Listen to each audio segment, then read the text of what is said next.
My name is Darlene Lee. My kids go to the Boys and Girls Club. My name is Ethan Lucier. I am 20 years old. My name is Samantha Bruce and I am 16 years old, almost 17. I was born in Haiti. I wanted us to come here for a better life. After I got married, I had the kids, and we moved up here back in 2004.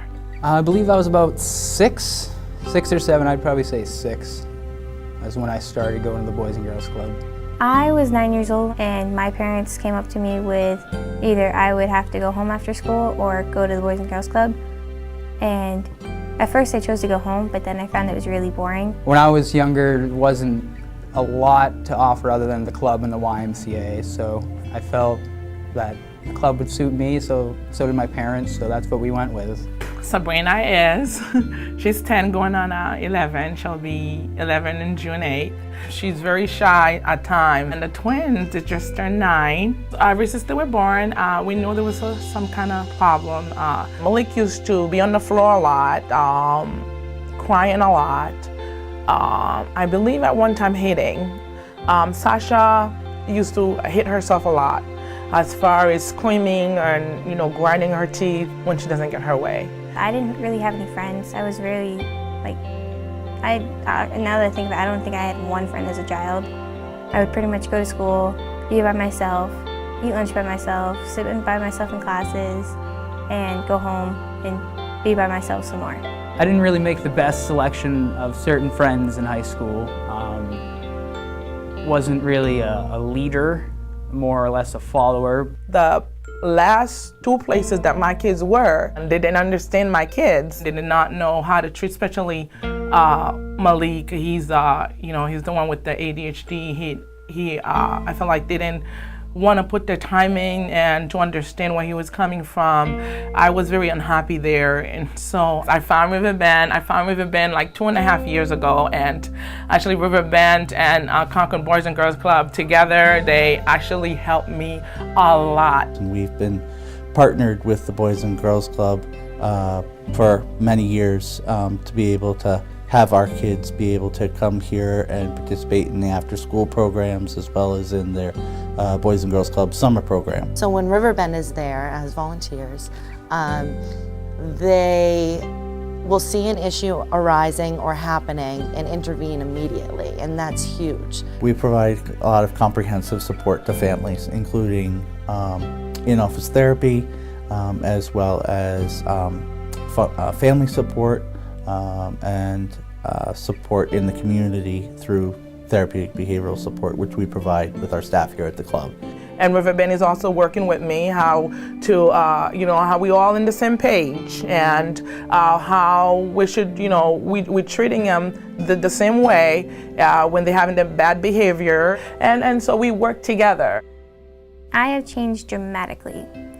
Before, I was that child who didn't care if I was alone, didn't care if I didn't go anywhere in life. I just didn't care. But now, I do care. Now I'm planning for college, planning what I'm going to do with my life. Someone actually cared about me, and that's what made me change. Thankfully for the club, they were able to instill the leadership thought into my head, so rather than being the guy in the back, I'd be the guy up front, leading and letting people see me and let me lead by example rather than follow the crowd. I'm often given Darlene updates of, just even if they're simple things like Malik had a great day today, Darlene, or Sasha did amazing at this, she's interested in this new program. And then of course, if there's any issues, we talk about them. Darlene's a sweet lady and she really loves her kids. I admire her for wanting the best for her kids, and she knows the club is the best place for her kids.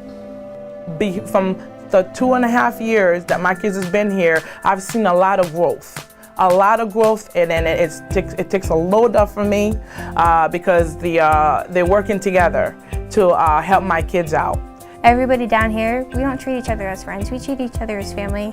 Where, now that I think of it, I probably have like 30 brothers and 30 sisters.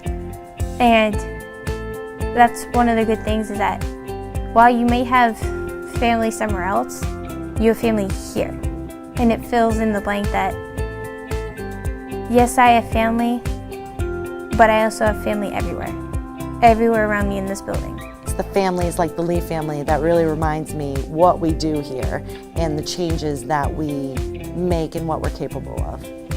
I am very happy with the Concord Boys and Girls Club, how they're treating my kids. They make them feel like they're, the people. They don't put them down, they help them, they talk to them. Make them feel welcome, make them feel loved, and make them feel safe. I don't think I would be where I am today without the Boys and Girls Club. They've always been there for me. I've been going through chemotherapy for the past couple of years, and I remember a couple weeks into treatment, I got a phone call from Chris Emond, and he was asking me how I was doing. And then he told me that they're going to be doing a fundraiser for me, and they raised over $10,000 for me. And it's just knowing that definitely outweighs all the negative. I don't know, they've definitely left their mark. It's like a community where you have people who care about people and what they do, and you support them, but it's just a community in a building. Doesn't matter what that building is, doesn't matter where it is, what it is, it's the people in it that make it. And I think that's what makes it special, is not what it's made of, but who it's made of. I'm crying, but they are tears of joy. It's not sadness. I'm just very happy because I never thought there was somebody that would care so much for my kids. Understanding where they're coming from, how the behavior is, and how to handle it. It is so wonderful. I'm just so happy, and I want them to stay until they finish high school if they can.